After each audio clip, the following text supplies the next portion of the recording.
Hey folks, my name's Kevin and it's time for some utility knife nerdery. Now this is the prototype of a brand new knife called GhostTi from Gear Infusion. And this is by far one of the most cleverly designed and well executed micro EDC utility knives I've seen, period. It works fundamentally different from the vast majority on the market in a way that is objectively better. This is available starting today through an Indiegogo campaign. If you're not familiar, it's basically the same thing as Kickstarter. I'll have all of the information about how to get this, pricing, and everything like that at the end of the video, and the link will be down in the description. Now, I've had micro EDC utility knives for a really long time. I think I've had this one for at least a decade, and I've had stuff like the Gerber EAB for probably about as long, but I didn't really get into this space until about a year ago when I finally managed to pick up one of these.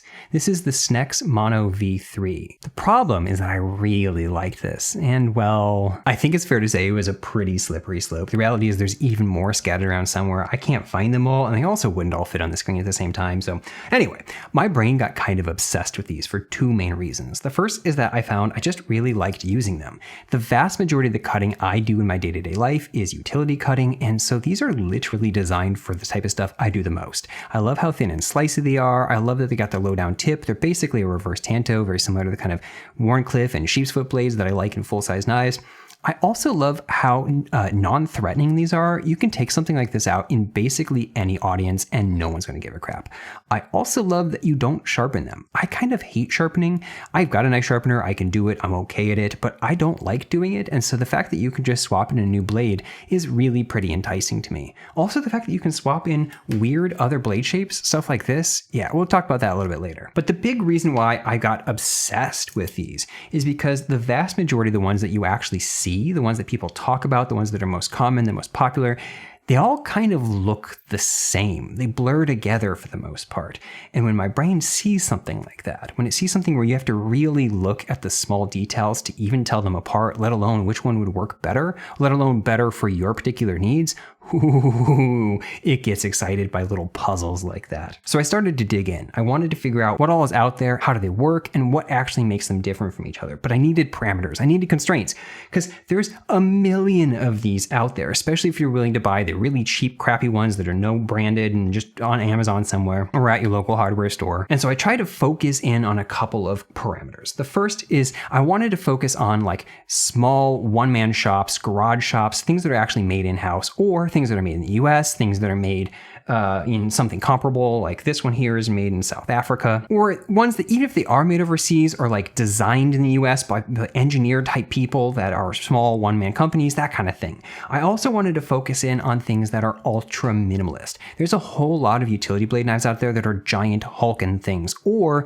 that are trying to fit a trillion different kinds of functionality and little tools all in. And so while some of these do have extra little features, like the one we're going to be talking about today, for the most part, these are incredibly clean and minimalist. I also started getting really excited by any time I found one that operates differently. You can see that these don't all look the same. And that's because I've been trying really hard to find ones that work fundamentally differently. What I learned very quickly is that roughly 90% of the stuff on the market, maybe even more, work under the exact same mechanical principle. They all work similar to this one from Giltech. And in fact, Giltech has a patent on how this particular one works. They all rely on the fact that utility blades, the standard trapezoidal ones, have two notches at the top. And so what they do is they put some kind of nub on one side of the handle.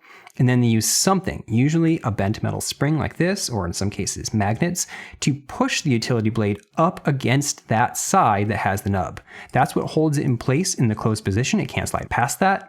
And then to open it, you have to push against that spring force or magnet force or whatever the force is to lift it up over that nub. And at some point, the nub will then pop into place against the notch in the utility blade. And that's what holds these in place. That's how the vast majority of these work, almost all of them. And so I get really excited when I see something like this from Fidget Things that works fundamentally differently. Look how wild that is. But I get especially excited if something works differently from the rest in a way that is objectively better. And that's what we have here with the GhostTi. The way that this holds the blade in place is fundamentally different from all the rest of these. In fact, the only one on the market that I'm familiar with that does it the same general way as this is that one from Snex at the beginning. And that difference actually matters. This locks the blade in place in a way that really is kind of locked in place. So I got really, really excited when I learned how this worked. And I got even more excited when I got to handle it up close and see just how well designed this is. Okay, let's back up and start off with what is Gear Infusion. For the most part, it is a one-man shop, a guy named Brian Filko.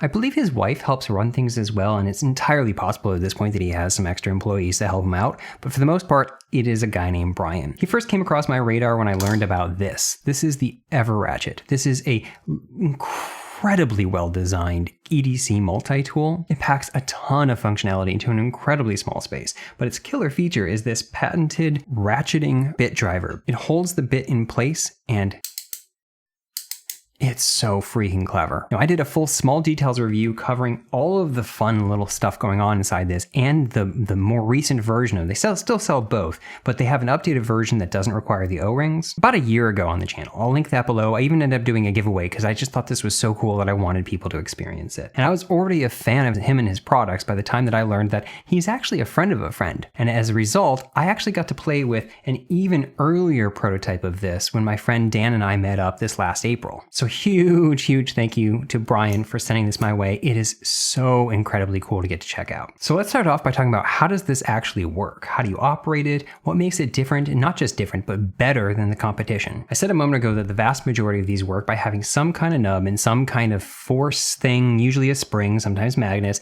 that push it against the surface that has that nub. The way that you operate these is really simple. You just lay it in your hand, you push down on the blade, and you slide forward. You're pushing against that spring force, allowing this to slide over the nub before it clicks into place. Now, at its core, the motion for operating this works the exact same way. You lay it in your hand, you push down on the blade, and you slide forward. But in reality, it's actually kind of working inverse. On something like this, you're pushing the blade away from the nub and allowing it to slide past.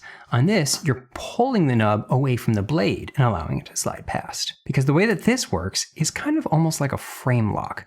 The nub is actually attached to this flexible piece, and that entire piece is able to bend away out of the way. And so this might not be immediately intuitive at first. So I want to make absolutely clear I show people how to operate this. All I'm doing is resting this in my hand, but the important part is that this piece right here is resting against my finger.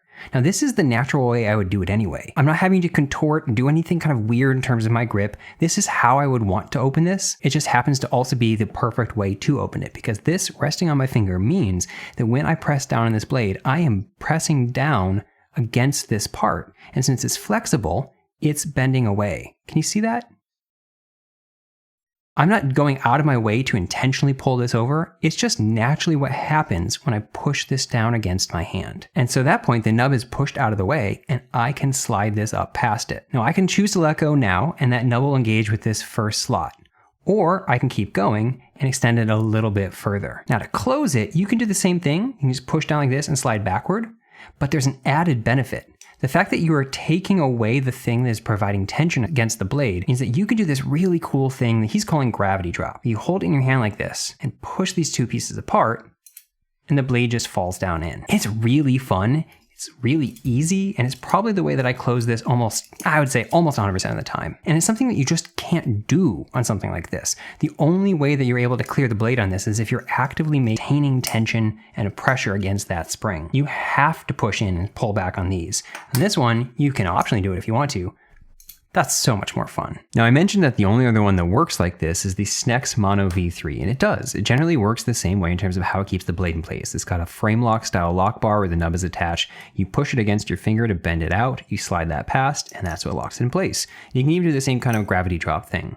But this is a case of spontaneous co-invention. Brian had never heard of this knife when I first showed it to him, and I wholeheartedly believe him. For one, if you just look at the stuff that he's come up with before, Brian is incredibly creative. But also, most people have no idea that Snex exists. If they do, they know him for something like the Wii Vision R and his Super Lock. Most people don't know that the Mono exists, and if they do, they've only really heard about the original version. It's the thing that kind of kicked off the single piece construction for a utility blade knife, but it worked the same way as these do, where it has a spring bar along the back.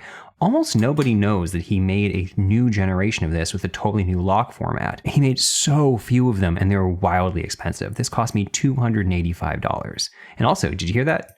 This thing is incredibly rattly. There's a lot of little features that Brian designed into this that this simply doesn't have. All they really have in common is how they do their lockup. But man, what incredible company to have. Snex is widely regarded as a mechanical genius. Now, to talk about why this is objectively better, at least by some metrics, let's talk about what's wrong with these versions. Or not really wrong, but what's this limitation? This nub right here is locking it in place only in a forward and backward motion kind of way. It can't slide forward and back because that nub is pressed against those pieces. But this isn't locked in any way from side to side motion. And in fact, it can't be. The whole notion of how this lock works requires that it doesn't stop you from pushing it side to side, because that is how you unlock the blade. And what that means is, in practice, if you're really bearing down on something like this, you pressing against this means it's actually not locked right now. My natural grip for how to squeeze really tight if I'm really trying to press hard means that I'm pushing it past that nub and it can slide in. And it means that if you get it really wedged into something, side to side motion like this can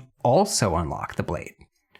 And so while the vast majority of the time, ones that work in this style are totally fine because you're mostly going to be pulling backward, they are susceptible, especially in heavier use cases, to accidentally unlocking. Sometimes that means the blade will just retract, which isn't the worst thing in the world from a safety perspective. On some models, it means the blade will actually come out, which is a big deal. The nature of how this works means that it is not susceptible to that problem. In fact, the harder you squeeze it, the harder it's locking. The frame is supporting it from this direction and from this direction. You are squeezing that lock bar into the handle. Now, I said that the natural way I would grip this for opening and closing pushes this out of the way, but that's a different grip than I would use for actually cutting, which is further up, a little bit further down, and more like this in my hand with my finger wrapped around that. And in this type of grip, or if I'm pulled back like this, or if I'm pulled back like that, or if I'm like this, all of the ways that I would naturally hold this blade is completely locked in place. It doesn't matter how much you wiggle this side to side, it's not able to come out or past that nub. And importantly, it doesn't matter if you're pressing against the blade at all. No matter how hard you push on it, you're not making it any more likely to unlock. It's a really substantial difference and a really substantial benefit. And this does come at the cost of being slightly less intuitive.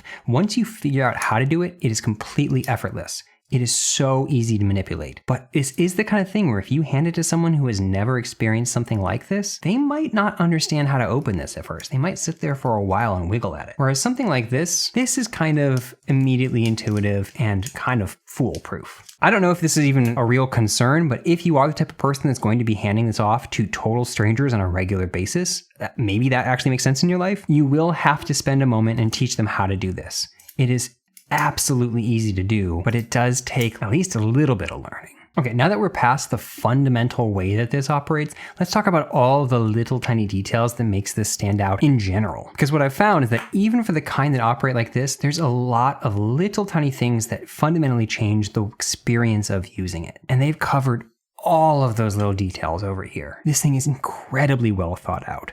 I know this is going to sound trivial, but one of the things I want to mention right off the bat is listen. It makes no noise. I know that sounds stupid, but like, the vast majority of these are really rattly. And the ones that maintain pressure the entire way, they're silent. But even some of the ones like this one, silent, but listen to using this.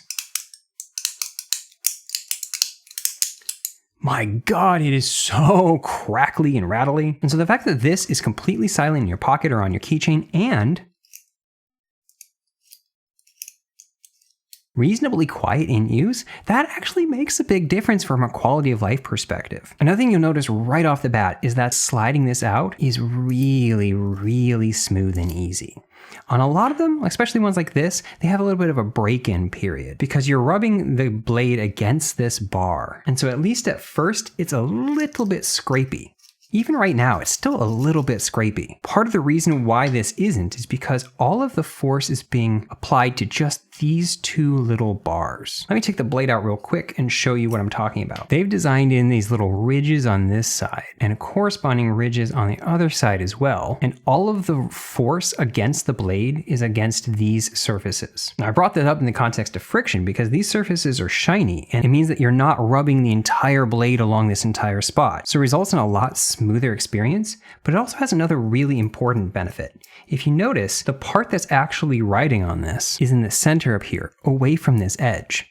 the edge is actually being held centered in the knife the entire time. It's being held by those ridges and those ridges right dead in the center. And why that really matters is because it's extremely common for utility blades like this to get gummy. If you're cutting through tape all day, you're going to get sticky surfaces on this. And on the vast majority of things like this, you are sliding that sticky surface along inside of the handle, which is just adding so much additional grippy, sticky friction. On this version, that sticky edge is being held away entirely. And so even if this is sticky, you can still completely gravity drop this. I know, I've tried, I've been using this for over a month, and it really does work. There's also another added benefit. The vast majority of these work by you pushing down on the blade and pushing it away from the side with the nub. What that means is that you are sliding the blade this way inside the knife. You are sliding the edge of the blade against this bottom surface, grinding that blade edge back and forth against the inside, which will prematurely dull the blade. And so having these ridges here and there, keeping this centered, means that there is no side-to-side motion within the body. And so you're not doing that premature dulling. It's a small design feature, but it makes a really big impact. You'll also notice little things like, do you see this little ledge right here that prevents it from going all the way into the corner? Or this cutaway here that prevents this back corner from getting close? Little details like that also prevent the sticky edge covered in tape from making contact with these back walls and these back surfaces, and generally just keeps it nice and clean and makes it easier to take this in and out. Tiny little details like this really do make a difference when you're actually using this day to day and this thing's getting all gummed up. One of the coolest things about this is that it is all one piece. This entire thing has been intricately machined out of a single piece of titanium. That means there's no fasteners, there's nothing to lose. At this point, there are others on the market that are one piece, just the same way, but there's still a lot out there that are made up of basically two different slabs that have little tiny screws holding them together. So I love the minimalist simplicity in something like this. It's complicated to design and it's complicated to machine, but it makes the end product a lot simpler to use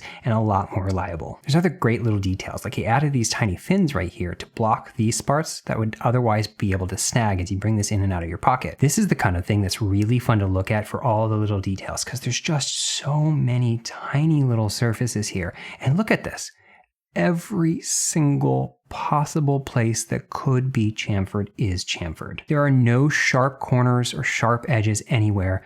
This is so exceptionally well done. The surface finish on this particular one was done as a prototype in-house, but the end finish is going to be very, very similar. It's basically going to be the exact same thing you'll find over here. It's a classic bead blast, and it's very similar to the kind of finish you would find on something like a silver iPhone. It looks beautiful, it feels beautiful, it has great grip, and in general, this thing has great grip. There's this wonderful little notch right here that's perfect for holding in this kind of grip. It's also just very pleasant to push my finger into. I'm the type of person that if there is a little tiny divot on something, I will use it as a worry stone. I love that. Now you've probably noticed this little magnet back here. This of course has the added benefit that you can stick this against a toolbox or a fridge or any other surface that you want. It sticks really well. It has about 1.5 pounds of force. And so that's really nice and convenient, but it also means that it's holding the back of the blade in place. So even if you do push these apart and turn it upside down, the blade cannot fall out. So that's an extra added safety. I love that little feature. And again, the way that this is implemented is actually really, really clever. I had to ask him about what this little notch was for, because I just assumed that this was glued in place. The vast majority of these that use magnets, they're just glued in place. But the kind of glue that's typically used is a little bit brittle, and that means if you were to actually drop one of those, that glue could crack and it could just pop out. This is actually press fit in place in a clever way. This circle is the same diameter as the magnet, but this little tiny pit right here is intentionally made flat so that it has to be bent down out of the way to push this in. It makes it an interference fit, and so this is permanently wedged in place without any adhesives. This is some really clever design. While we're talking about clever features and added functionality, let's cover this little notch right here. This is a string or small rope cutter, and it allows you to cut string and rope really, really easily without having to extend the blade. But importantly, this is far enough back and this is shallow enough that you can't accidentally get your finger in there and cut yourself. You'll also notice that this back corner is sloped down. And what that gives you is a wonderful little semi-sharp corner for doing stuff like opening boxes. You can also use this to score paper or wood. It means that you can use this to open your mail even if you don't have a blade in there, which makes this extremely travel friendly. Because if you go into the TSA line, just throw out your blade and you can still still use this to open stuff on the go before you buy a new one to put inside. It also works really well as just kind of like a scraping tool. I used it to scrape some stickers off and it worked really well. Now this back spot here is perfect for attaching to your keychain, but you can also attach a lanyard to it. And if you want, as part of the Indiegogo campaign, they actually have an add-on. You can get a really nice grade 5 titanium bead and lanyard. This is using 550 paracord, and it just slides right through here and loops through. And it's a great way of getting a little bit of extra grip, especially if you have really big hands and it's something this small seems like it might be awkward for you. Putting a lanyard on here is a great idea. And this bead is really beautifully machined. Okay, so let's get some specs out of the way. This thing is 0.97 inches tall, just shy of an inch tall. It is 2.6235 inches long, so just over 2.5 inches, and it is 0.21 inches thick. But what that means in practice is that this thing is quite small, but not tiny. There are some that are even smaller, but the vast majority are even bigger. And so this is a really, really nice compact size. There's basically no wasted space here, but it's still big enough that it feels nice and good in your hand. You're not squeezing something really tiny. It's also so incredibly machined out that it is very, very lightweight. This weighs just 0.564 ounces, basically a half an ounce without the blade in it. I'm quoting that because the blades will weigh slightly different from brand to brand, but you can expect it to add a little more than another 1/10 of an ounce. And that puts that on the very low end for these. It's lighter than even things like this made out of aluminum, and this is grade 5 Ti. The vast majority are a lot heavier. Like this weighs twice as much. This guy weighs 3 times as much. So this will absolutely disappear in your pocket or on your keychain. And if you choose to throw in the additional optional lanyard, that brings it up to 0.84. So this thing weighs just about 1/3 of an ounce. Now you've seen me take the blade in and out a couple of times in this video already, but let's talk explicitly about how to do a blade change.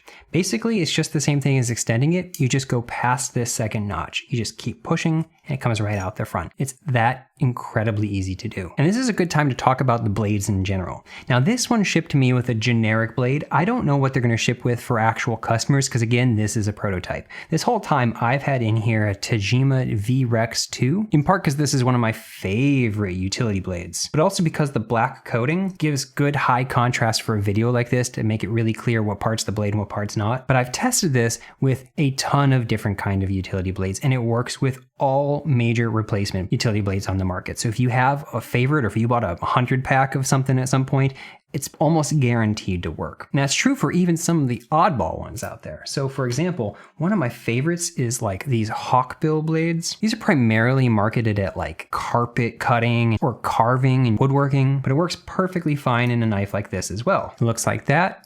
This is the first position. The vast majority of this is exposed, perfect for hooking into a cardboard box and pulling back. And the second position, you basically get the entire bit. One of my absolute favorites that most people don't even know about, this is the K-hook blade from a company called Poplock. And it kind of gives you the best of both worlds. You get the hook blades, but you also get the little corners you have of a standard one. And it works in here perfectly. That's what it looks like in.